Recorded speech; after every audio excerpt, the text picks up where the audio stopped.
Welcome into the Warchant Wrap. This is Ira Schoffel along with Corey Clark from Warchant.com. Shout out to all the non-FSU fans who are going to be watching this just for fun, just for funsies. Yep. On an late. Hey, congrats on however your team did today. I'm sure it was better.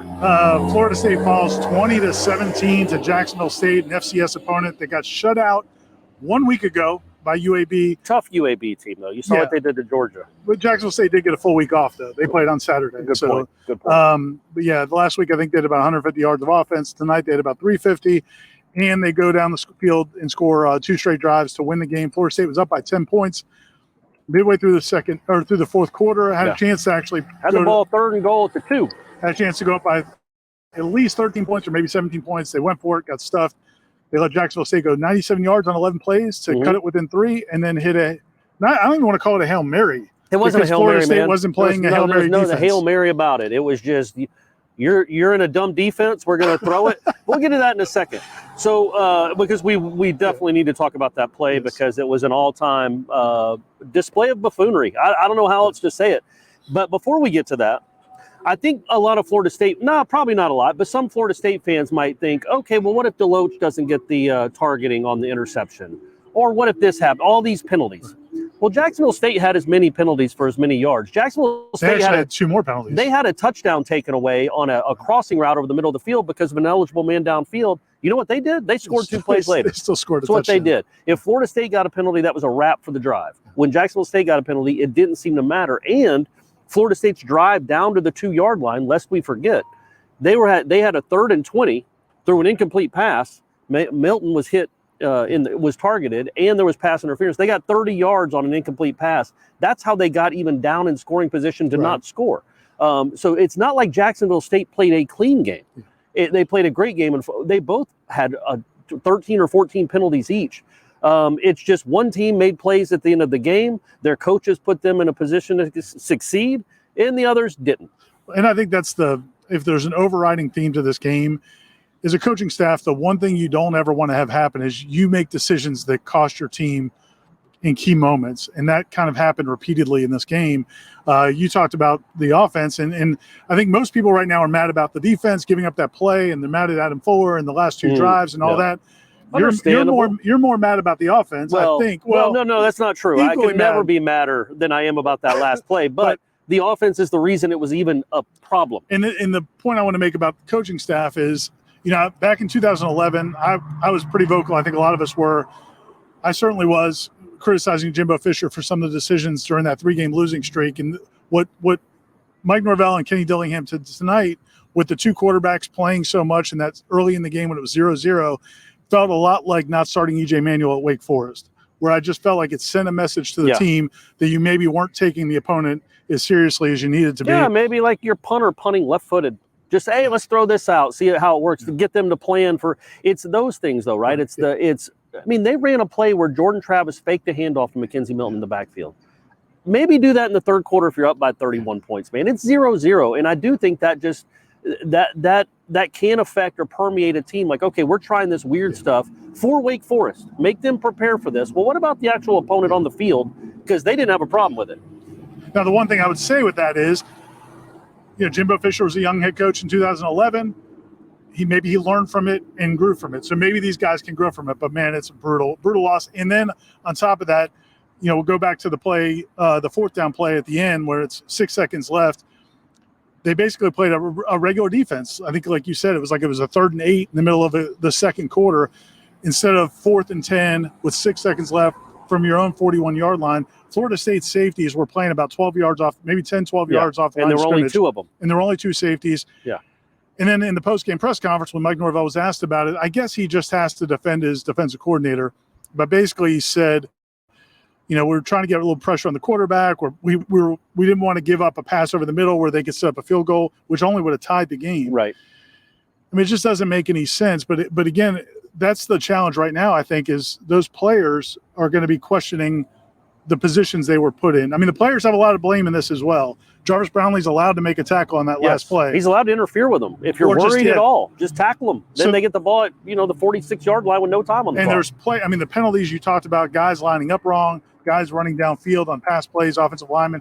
There's a lot of blame to go around, but players can make mistakes. Head coaches and coaching staffs can't make mistakes. And I think that's the problem from a fan's perspective. And also maybe some of these players' perspective is this coaching staff didn't give them every opportunity to win the game. And here's what bothers me, and we were talking about as we were coming down from the press box, is I'm not a head coach. I'm not a coach at all. You guys watch me. I don't even know what I'm talking about half the time. These guys, all they do is watch and care and study football. Why am I telling the guy next to me in the press box, one row above the coaches, right, or two row above where the coaches, or maybe the same floor as the coaches? I'm not sure where they're at. Why am I telling him, hey, why aren't they backing up? Why are they playing? Why are the safeties right there? Why aren't they in a Hail Mary defense with 4 guys standing at the 15-yard line? What are they doing? Why is Steven Dix on the field? What are you worried about? A draw? Like what possible reason would Steven Dix be roaming around in the middle of the field for on a play like that? And Norvell can say, yeah, we were worried about because they still had a timeout left. Well, you didn't have a timeout because you burned it trying to get them to jump off sides when you could have just taken the delay. It's just 5 yards, anyway, that's beside the point. The main point is it's indefensible. That's the way you say it, right? To have a defense like that on that play. And what bothers me the most is it was a really dumb play by Jacksonville State. Like, what, they didn't even throw a Hail Mary. They're just like, we're throwing 4 verts, and if he drops the ball or gets tackled, the game is over.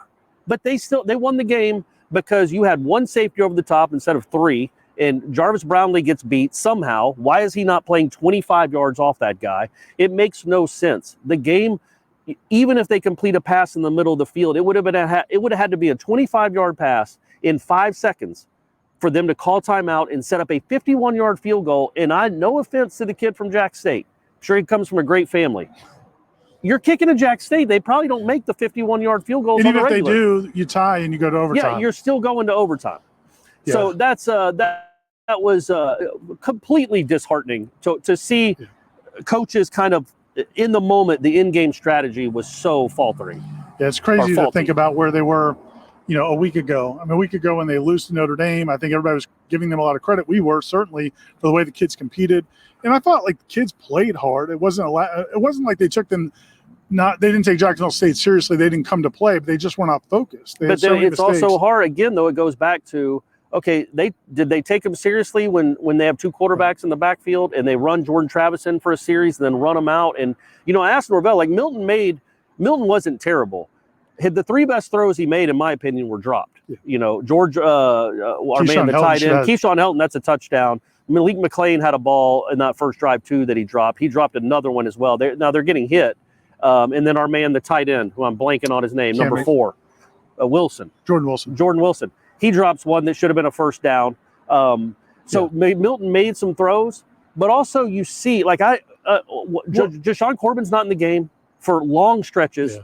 Toa Feely, I think, has a chance to be a nice player. I really do. I'm not giving up on him. But he's your 3rd best running back. And when the game is on the line and you're trying to salt away a game, you're at the 5-yard line or the 3-yard line. You keep giving him the ball when Jashawn Corbin's the guy that gets into the end zone. We were wondering if he was hurt because he wasn't in the game at all, and he's your best running back. And Ward's good too. So much so that we asked Jashawn after the game if he was hurt, and he said no, they were just rotating the running backs.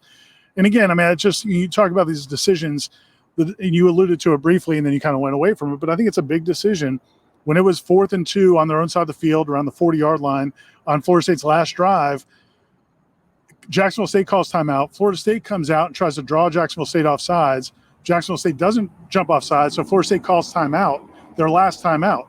If they still had that timeout, they could have called timeout before the 4th down play. And run an all-out blitz. At least bring the house. Bring 8 guys. Discuss maybe going to a prevent. Maybe there could have been some conversation.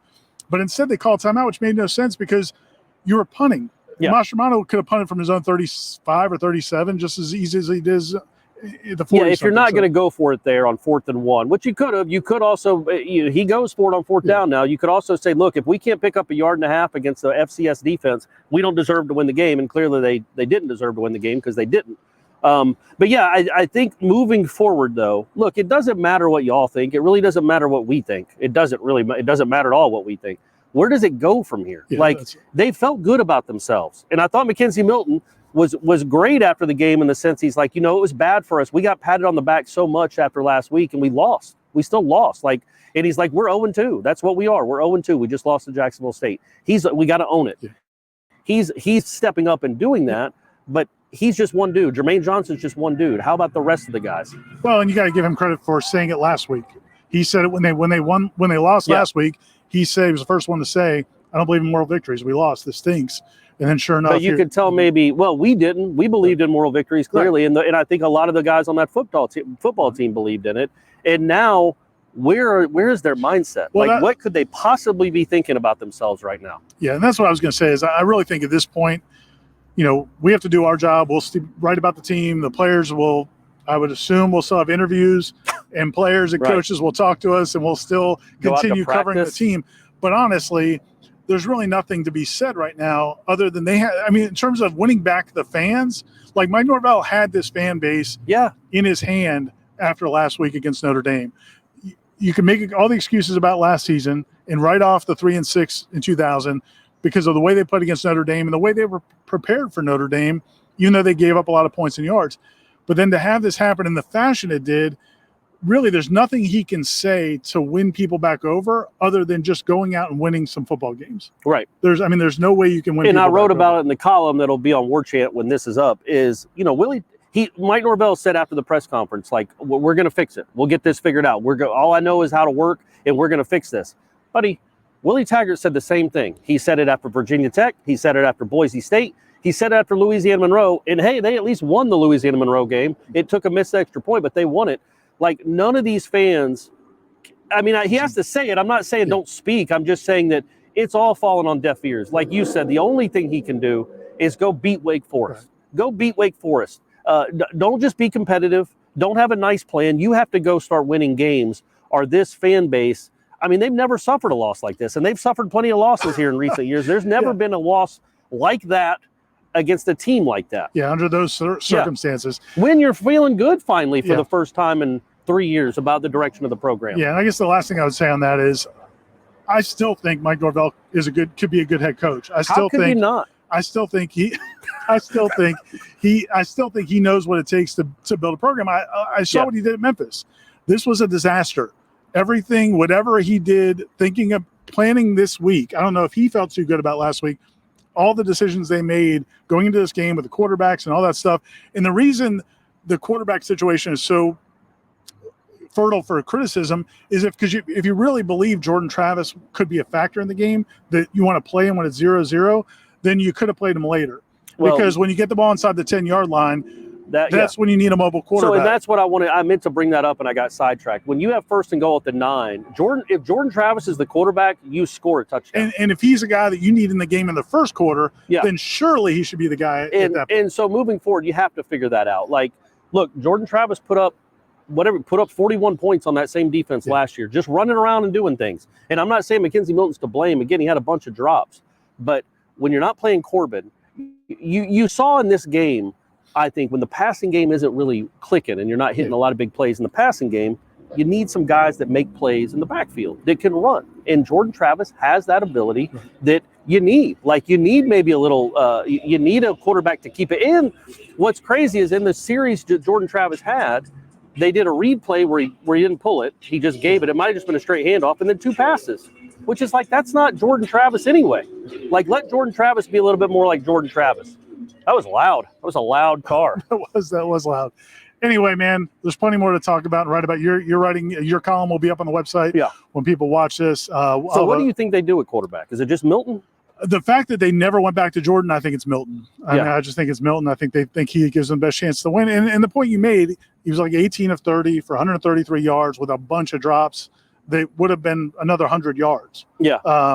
The Keyshawn Helton drop was probably 60 yards. Yeah, and you don't know like what happens if Kelton makes that catch. But again, you've been asking those questions now for 5 years. What if this happened and that happened? The whole game's differently. He dropped the ball. But yeah, he dropped the ball. If McKenzie comes out of this healthy, he got hit a little bit. He ran around a lot. If he's healthy, if he can practice all week, then I think he's the guy.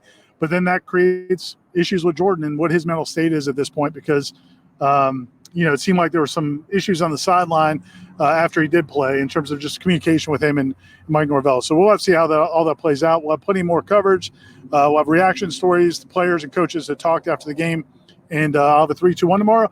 Gene will have his PFF grades. Those should be pretty good. Man, I can't wait to see those. That'll be awesome. And then on Monday, we'll have press conferences and get more questions answered, hopefully. And I don't think, like, sorry to interrupt you. I know you're signing off. We got to get out of here. It's getting late. But like, it's not that the quarterback is the reason they lost the game. But when you look at the totality of the offense, scoring 17 points isn't good enough. And for whatever reason, it's just not good enough. So you have to figure out, okay, was the Milton thing a couple of nice drives in the heat of the moment against Notre Dame, or is he the real answer? And if he's the real answer, it has to look better than it did tonight, because it was not good at all. And they can blame the penalties. Sure, I get it. The penalties were to blame. There were a lot. But again, Jacksonville State had a lot of penalties too. And just because you're 1st and 15 doesn't mean you should just go ahead and punt. You know what I mean? But it feels like with this offense, at least tonight, if they get behind the chains at all, that's a wrap. And so you didn't make a ton of plays in the passing game. He would throw a lot of outs and a lot of 4, 5, 7-yard passes. I don't think that's what we all thought Mackenzie Milton would bring to the offense. I thought it'd be more through the air than that. You wouldn't let me finish now. I'm not going to let you finish. Okay, the one thing I want you. to point out about that is Pokey Wilson didn't play. He wasn't in uniform tonight. He's one of their best wide receivers. Andrew Parchment, who came in from Kansas, was supposed to be that big play threat. They took one shot for him downfield. It wasn't close to really all that close to connecting. They didn't come up with it. But that receiver group isn't, I mean, it is what it is. It's not a very good receiver group. It's not very deep or dynamic, especially if Pokey Wilson doesn't play. And now, So but doesn't that add to the calculus of, okay, if we can't make it through the air with our guy that can really throw, do we need to change what we're doing and just become an 80% run team with the dude that we used last year? I mean, I think all that's on the table now. It better be. Everything needs to be on the table. I know it's not on the table, us talking anymore. We're out. We're signing out from Doak Campbell Stadium, Ira and Corey, and we'll catch you next time.